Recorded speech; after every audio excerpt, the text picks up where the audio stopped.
Pars.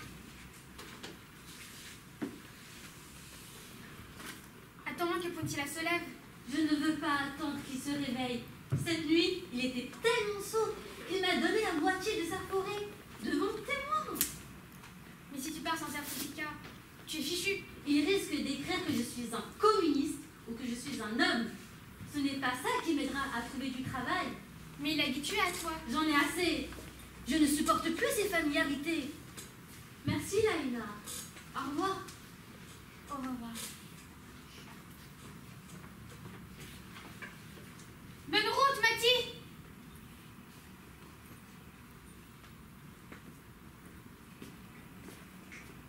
Et maintenant, restons-en là. Longue vie, maître Puntilla. Tu n'es pas le pire patron que j'ai connu. Tu deviens presque un homme quand tu as vu. L'amitié entre nous était un faux contrat. L'ivresse fuit, le quotidien crie, qui vaincra? À quoi bon gaspiller des larmes inutiles? L'huile ne peut pas se mélanger à l'eau. Il est temps que tes valets te tournent le dos. En bon maître, ils en auront un dès que chacun sera le sien. Ah! Avec le corona, il y a des demi-groupes au collège. Pour certains cours, on est en demi-groupe. Donc, on a davantage d'heures de permanence, notamment une avant la cantine. À cause des règles sanitaires, les élèves du collège ne mangent pas en même temps. Il y a une partie du collège qui mange à midi, qui mange à 11h et termine à midi. Et l'autre partie commence à manger à midi et termine à 13h30. Maintenant, quand je suis en permanence avant la cantine, je fais la permanence dehors. Et dehors, il ne fait pas chaud. Dehors, il fait froid. Moi, je fais partie de ceux qui mangent à midi. Ce qui fait que je reste 2h30 au lieu de 1h dehors. Voilà, j'ai froid, j'en ai marre. Les autres, ils ont la permanence avant moi au chaud et peuvent faire leurs devoirs. C'est énervant. Et c'est pas juste. Vous là, regardez, vous êtes tous comme moi. Vous êtes cool. Vous voyez, je suis cool, mais tout en marchant droit. Je me réveille droit. Je dors droit. C'est pas belle la vie, là? Qui es-tu? Je suis votre chauffeur, monsieur Puntilla. Répète. Je suis votre chauffeur. Tout le monde peut dire ça. Moi, je ne te connais pas. Vous ne m'avez pas bien regardé. Ça fait 5 semaines que je suis chez vous. D'où viens-tu? J'attends depuis 2 jours dans la voiture. Dans quelle voiture? La vôtre. Tu peux me prouver. Je n'ai pas l'intention de vous attendre plus longtemps. J'en ai jusque là. Vous ne pouvez pas traiter un homme de cette façon. Qu'est-ce que ça veut dire, un homme? Tu es un homme. Tu as dit que tu es un chauffeur. Je te surprends, hein? En pleine contradiction. Hein? À vous. Vous allez voir tout de suite que je suis un homme, monsieur Puntilla. Je ne me laisserai pas traiter comme un bœuf. Réglez-moi 175 marques et j'irai chercher mon certificat. Ta voix, je la connais. Ta voix sonne comme celle d'un homme. Tiens, bois un peu d'aquavit. Je ne sais pas si je vais boire votre aquavit. Tu es un homme méfiant, hein? Je suis le propriétaire Puntilla. Je suis un homme honnête et honorable. J'ai 80 de vaches. Avec moi, tu peux boire tranquille. Je m'appelle Mati et je suis content de faire votre connaissance. Je t'ai vraiment laissé attendre dehors. Ça, c'est pas bien de ma part.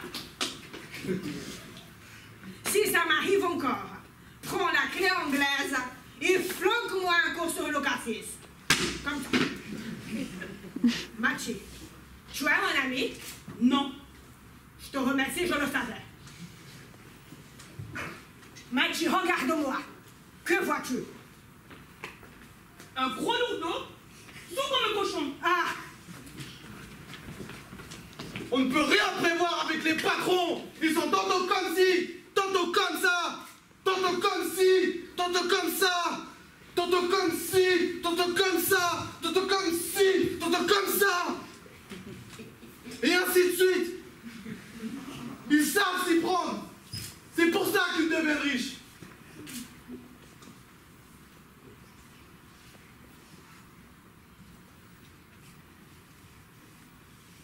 Une nuit de l'hiver 1908, un grand propriétaire de notre région, se fait conduire par un de ses fermiers sur la glace du lac.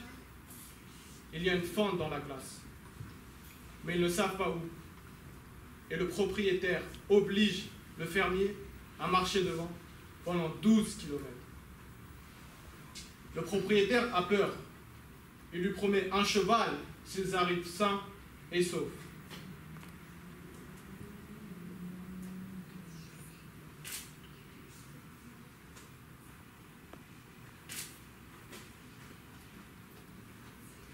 Au milieu du lac, il retrouve la parole et il dit: si tu te débrouilles et si je ne coule pas, tu auras un veau. Ensuite, ils aperçoivent la lumière d'un village et il dit: donne-toi de la peine et tu auras une montre. À 50 mètres du bord, il lui promet un sac de pommes de terre. Et quand ils arrivent de l'autre côté, il lui donne un marc en disant: il t'en a fallu du temps. Nous sommes trop bêtes pour les astuces et les combines des patrons. Et à chaque fois, ils nous mettent dedans. Ils ont l'air d'être comme nous, et ça trompe. S'ils ressemblaient à des ours ou des vipères, on resterait sur ses gardes. Vous avez réparé la fuite d'eau, c'est bon, c'est pris en charge par l'assurance. Et en plus, je vous demande d'enlever la baignoire et de me mettre une douche à la place. Pour les travaux en plus, je veux voir votre mari. Je ne veux pas parler avec vous. Pourquoi? Pourquoi? Pour vous, une femme n'est pas capable de prendre des décisions importantes? Bon oui et un. Bon oui et un. Alors t'es capable de payer un? Qu'est-ce que ça veut dire, t'es capable de payer? Tu peux tomber sur un mec qui ne paye pas? C'est pas la peine de vous énerver. Je vais la faire votre douche. Et je fais la douche. Voilà, c'est fini. Il faut attendre 4 heures pour que le bois ne se décolle pas. J'attends 2-3 jours, je pars pour le week-end, hein, et je me dis, c'est bon. Et alors, le truc ne tient pas, et le carrelage, il bouge. C'est mou, c'est pas sec. Alors, je fais revenir le plombier. Mais, regardez! Non, non, non. Vous n'avez pas compris mes instructions. Vous n'avez pas laissé sécher. J'ai laissé sécher 3 jours! C'est pas mon problème. Je n'aurais pas dû faire les travaux qu'une femme. C'est toujours pareil. Bah, je rentre de l'école. Et pour rentrer chez moi, je prends le tramway. Je descends du tramway, je suis à la station. Il y a beaucoup de monde. Et il y a un homme qui fait du jonglage. Il jongle pas avec 3 ou 4 balles. Il lance 7 ou 8 balles. Il jongle très bien. Il fait ça pour tout le monde devant le tramway et ne demande pas d'argent. Il est bien habillé, il porte son masque et il ne demande pas d'argent. Il n'a pas mis de chapeau ou de verre pour avoir des pièces. Non, non, il s'entraîne et tout le monde le regarde.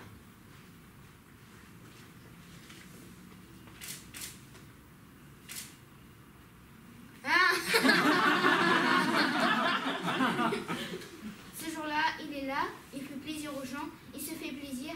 Voilà, c'est un vendredi après-midi, tout le monde est fatigué et il fait plaisir aux gens. T'as vu? Sois discrète, sois discrète. J'adore. Ah là là là là là là.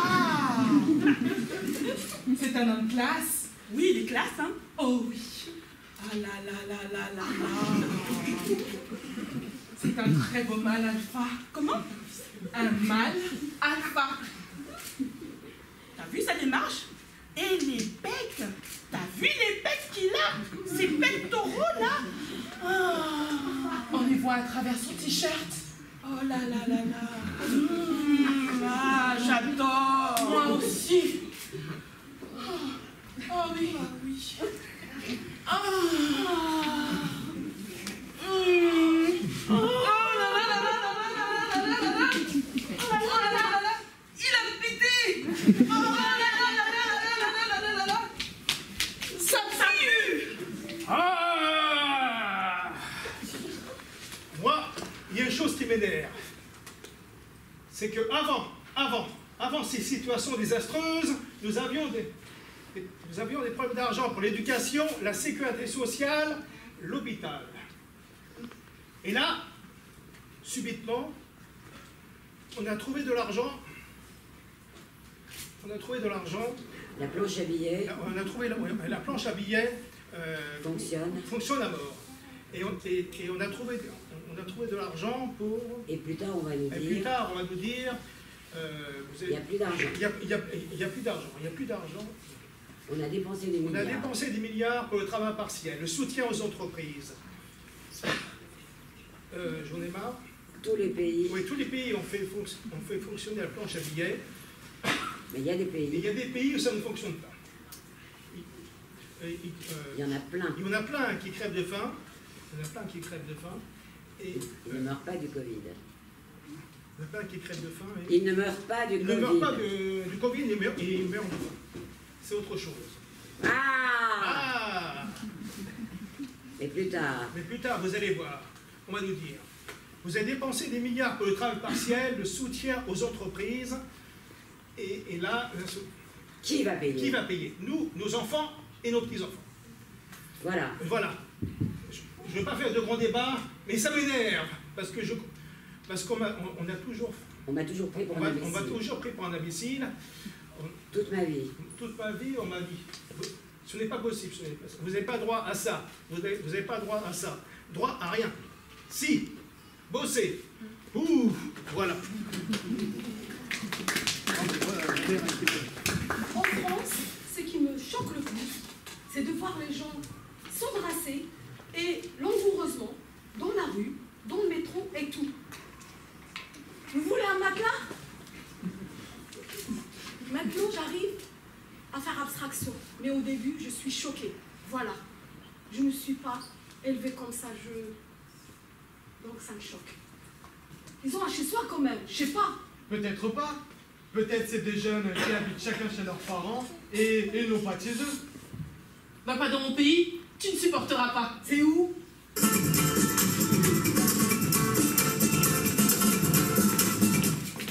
Au Brésil.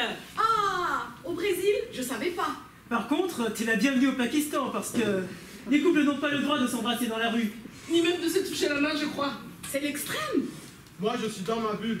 Je fais ma vie, ils font la leur s'ils ont envie de s'embrasser. Moi, si j'ai envie d'embrasser ma copine, quand j'en ai une, ben, je le fais, quoi. Peu importe. Le regard des autres ou ce qu'ils pensent. Du moment que les gens ne gênent pas, ils font ce qu'ils veulent. Là, ça va mieux. Ça fait quand même 10 ans que je suis en France. Je détourne le regard. Je détourne le regard où je me dis, eh ben, c'est comme ça qu'ils sont, puis basta. Une fois, on est dans le métro avec ma belle-mère. Bon, c'est une femme d'1m90, 120 kilos. Une femme imposante, mais toute douce. Une fois, on est dans le métro, assis en face d'un couple jeune, qui s'embrasse, etc., etc. À un moment, elle tape sur le genou du garçon et elle dit « Ne te laisse pas faire, laisse-la tranquille. Est-ce que c'est ta femme ?» Et à la fille « Ne te laisse pas faire, les garçons, ils ne sont pas bons. » Moi aujourd'hui j'ai 28 ans, mais ça me gêne toujours. Et pour moi c'est culturel parce que j'ai la culture française et aussi la culture pakistanaise. Et je ne pourrais pas vous expliquer pourquoi moi ça me gêne. Ça me gêne toujours. Je détourne le regard. J'aime pas. Je sais pas pourquoi. Je sais pas pourquoi.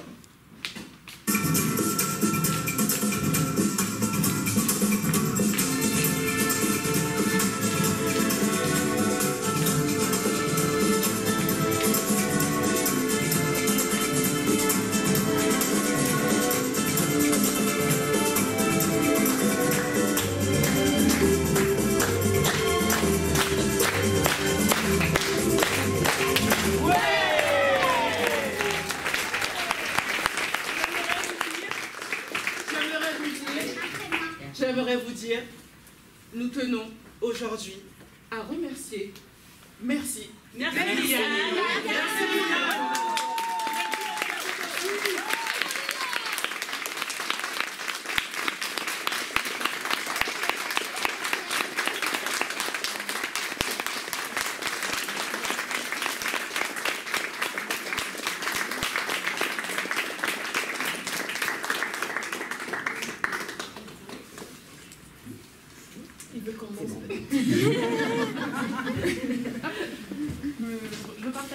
avec vous un instant.